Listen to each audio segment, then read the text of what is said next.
performance of a lifetime, Marion Burrows.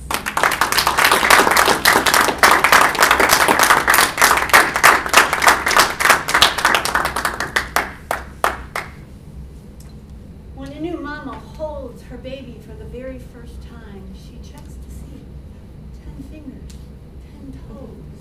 My baby is normal, but not always so. When I was in grade school, all the way down at the very end of the corridor was a special room for kids who are mentally and physically handicapped. A handicap is a disability that keeps you from accomplishing things very easily. One night after school, at grade school, it was raining, so my friend Donna's mom picked us up. We hopped into the car. It happened to be report card day that day. Donna pulled out her report card, opened it up, and began to count. 1, 2, 3, 4, 5, 6, 7, she said very proudly. 7 A's. And then she went on to report. And Grandpa said he was going to give me $5 for every A that I got.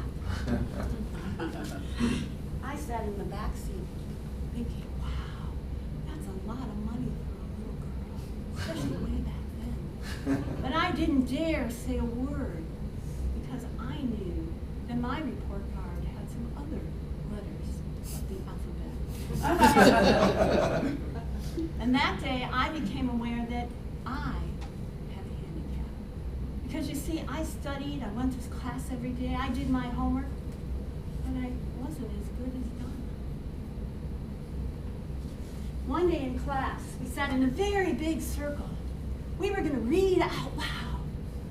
I scarcely even spoke out loud. I was terrified. So instead of listening to the story and all the other kids as they read their paragraph, I silently counted ahead to see how many more people were in front of me. And then I counted down that many paragraphs. And I sat quietly and practiced and re-practiced my paragraph in hopes that when it was my turn, I could recite it perfectly. But I was so nervous and anxious that I fumbled over my words and made a fool of myself. Another handicap. And that list of handicaps, wounds, and scars continued to grow. And today, as I look out at this audience of people, I see normal people.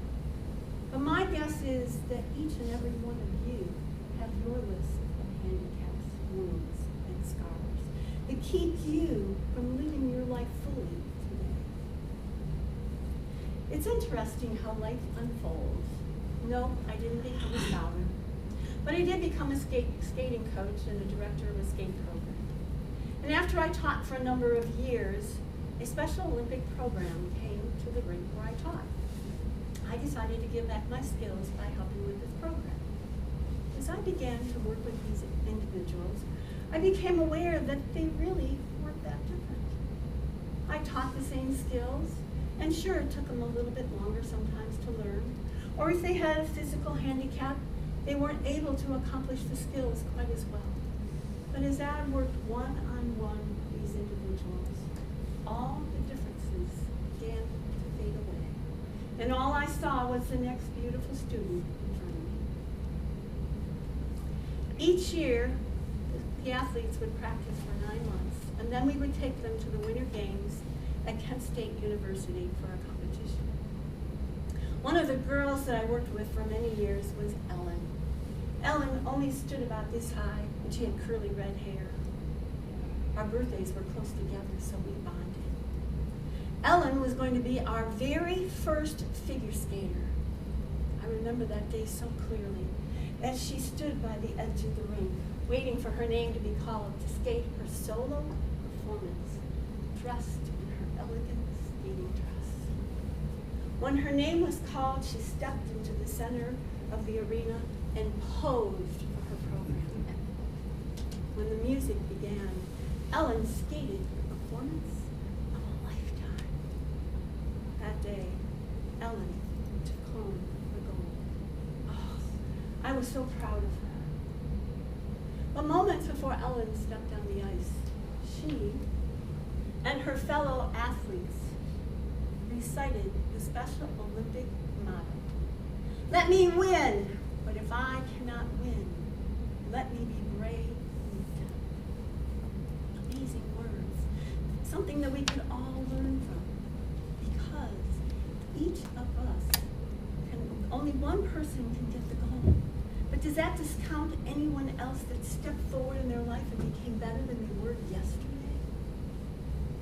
And I finally realized that when you grade on a curve, only very few can get an A. All the rest of the students get other letters of the alphabet. But that doesn't take away from the people that were stepping ahead in their lives. And that little girl that scarcely could speak has now given hundreds of speeches. Go figure. So today, I invite you, no, I encourage you to sit with your handicaps, wounds, and scars of the past, and begin to question, am I going to be defined by these? Or is it time for me to stand up, step forward bravely into the arena of my life, and begin to live as though every moment was the performance